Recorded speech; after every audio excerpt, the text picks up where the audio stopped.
Hello বন্ধুরা, তোমাদের সকলকে স্বাগত জানাই আমার এই ইউটিউব চ্যানেলে। তো এখন যে সময়টি চলছে, এখন সময়টি শুধুমাত্র পরীক্ষার জন্য। তো তোমরা যে ব্যাপারটি সম্পর্কে জানো যে তোমাদের সকল প্রশ্নগুলোর উত্তর তোমাদের জানতে হবে, ভালো করে পড়াশোনা করতে হবে। তো আজকে আমি যে বিষয়টি নিয়ে আলোচনা করতে এসেছি সেটা হলো যে চতুর্থ শ্রেণীর প্রথম পর্যায়ক্রমিক মূল্যায়ন। তার আগে তোমাদের অবশ্যই বলে দিই, তোমরা সকলে মিলে লাইক করো, সাবস্ক্রাইব করো এবং এই সেশনটি তোমাদের বন্ধুদের মাঝে ছড়িয়ে দাও। তো চলো শুরু করা যাক। প্রথমে কি আছে দেখো, তোমরা জানো তোমাদের এবছর পরীক্ষা হবে পূর্ণমান 20 এবং সময় থাকবে মিনিমাম 40 মিনিট। তো প্রথমটি কি আছে, প্রথমটি দেখো, প্রথমটি যেটি বলা আছে সেটা হলো যে সঠিক উত্তরটি নির্বাচন করো। কয়ের কি আছে, সঠিক উত্তরটি নির্বাচন করো। প্রথম প্রশ্ন হচ্ছে শেয়ালের সেদিন ভারী কি হয়েছিল? শেয়ালের সেদিন ভারী মজা হয়েছিল। পরের প্রশ্ন, তথ্য সেনের গাছটা ছিল কোথায়?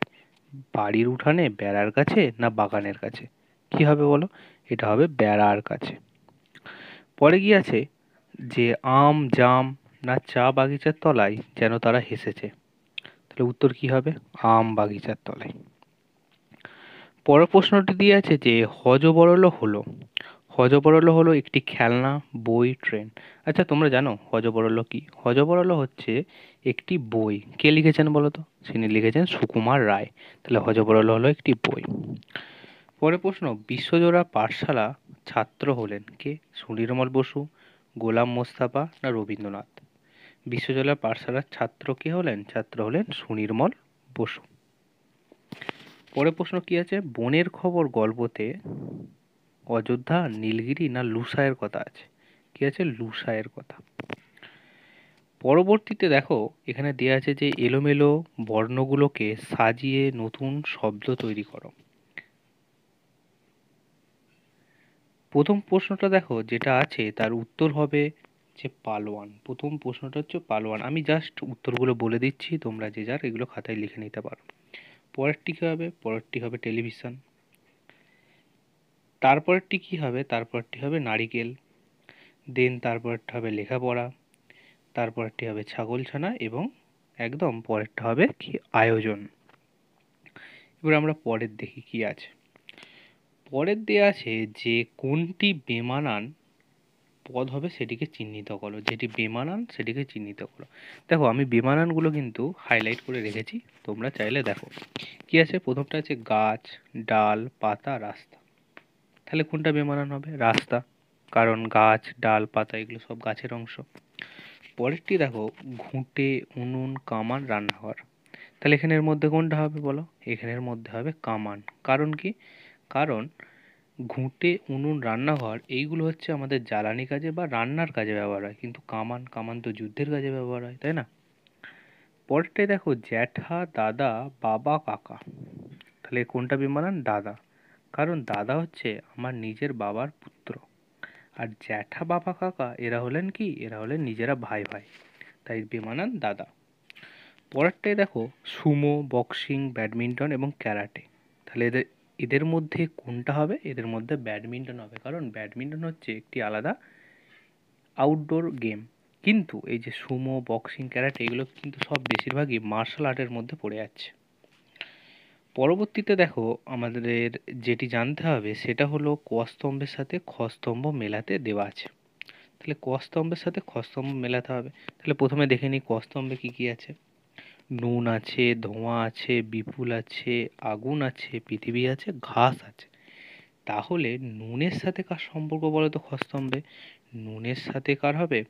নুনের সাথে হবে লবণের। ঠিক আছে। পরে দেখো ধোঁয়া। তাহলে ধোঁয়াকে ভালো কথায় কি বলে গো? ধূম। বিপুল, বিপুল মানে কি? বড় বা বিশাল। তাহলে এখানে কি হবে? বিশাল বা বড়টা হবে। আগুন, আগুনটা কি বোঝাবে বলো? আগুন হবে অগ্নি। পরবর্তীকালে কি আছে? পৃথিবী। পৃথিবী কি হবে তাহলে? পৃথিবী হবে ধরণী। পৃথিবীকে ধরণী বলা হয়, বিশ্ব বলা হয়, ধরিত্রী বলা হয়, আমরা জানি। ঘাস, ঘাসের সাথে কার সম্পর্ক? ছাগলের।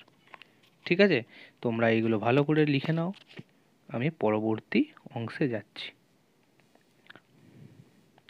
পরে দেখো এখানে দেয়া আছে যে নিচের প্রশ্নগুলির উত্তর দাও। নিচের প্রশ্নগুলির উত্তর দিতে বলা আছে। প্রথমে কি আছে দেখো, প্রথমে দিয়ে আছে বাগিচা শব্দের উত্তর দাও। বাগিচা শব্দ কি? বাগিচা শব্দের উত্তর হলো যে বাগান। বাগিচা শব্দের উত্তর হলো কি? বাগান। তারপরে তারপরে কি আছে, গ্র্যান্ড ট্যাঙ্ক রোড কে তৈরি করেছিলেন? গ্র্যান্ড ট্যাঙ্ক রোড তৈরি করেছিলেন শেরশাহ সূরি। কোথায় সবার একটি করে গাছ ছিল? কোথায় ছিল? তমুইতে। এটা কোথা থেকে নিয়ে আছে? তথ্যজানা অ্যাডভেঞ্চার থেকে। কবি পাহাড়ের কাছ থেকে কি শিক্ষা পান? মাথা উঁচু করে ভাসতে এবং মৌনভাবে নিজের কাজ করে যেতে। পাহাড় যেমন সবসময় মাথা উঁচু করে থাকে, সেরকম তিনি বলেছেন যে ছাত্রদেরও সবসময় মাথা উঁচু করে থাকতে হবে এবং মৌনভাবে নিজের কাজটা সবসময় চুপচাপ নিজের মতো করে করে যেতে হবে। পরের প্রশ্ন দেখো, তত্ত্বচান কথার অর্থ কি? তত্ত্বচান কথার অর্থ হলো ছোট্ট কুকু।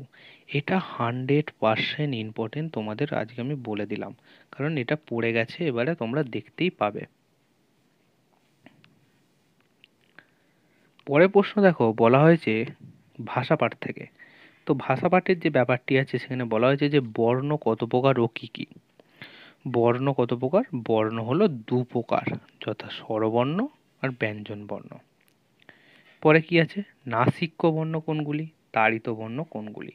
আচ্ছা, নাসিক্য বর্ণ কাকে বলে? যে সকল বর্ণগুলো উচ্চারণ করার সময় আমাদের নাক দিয়ে শ্বাসবায়ু বেরিয়ে আসে সেগুলো হচ্ছে নাসিক্য বর্ণ। যেমন কি কি? যেমন হবে উয়া, দন্তের ন এবং ম। পরে কি আছে, তাড়িত বর্ণ কোনগুলি? তাড়িত বর্ণ 2টি, যথা ডয় শূন্য র এবং ঢয় শূন্য র। তো আজকে আমরা চতুর্থ শ্রেণী থেকে বাংলা পাতাবাহার এই বইয়ের কিছু প্রশ্ন উত্তর, সম্ভাব্য প্রশ্ন উত্তর, আসার মতো প্রশ্ন উত্তর, 100% কমনযোগ্য প্রশ্ন উত্তর আলোচনা করলাম। তোমাদের কেমন লাগলো তোমরা অবশ্যই কমেন্ট বক্সে জানাবে। তাই বলবো তোমরা লাইক করো, শেয়ার করো, সাবস্ক্রাইব করো এবং বন্ধুদের মাঝে বেশি বেশি করে ছড়িয়ে দাও। এবং নতুন নতুন আপডেট পাওয়ার জন্য আমাদের এই চ্যানেলের সাথে যুক্ত হও এবং অনুরোধ করছি সাবস্ক্রাইবটি অবশ্যই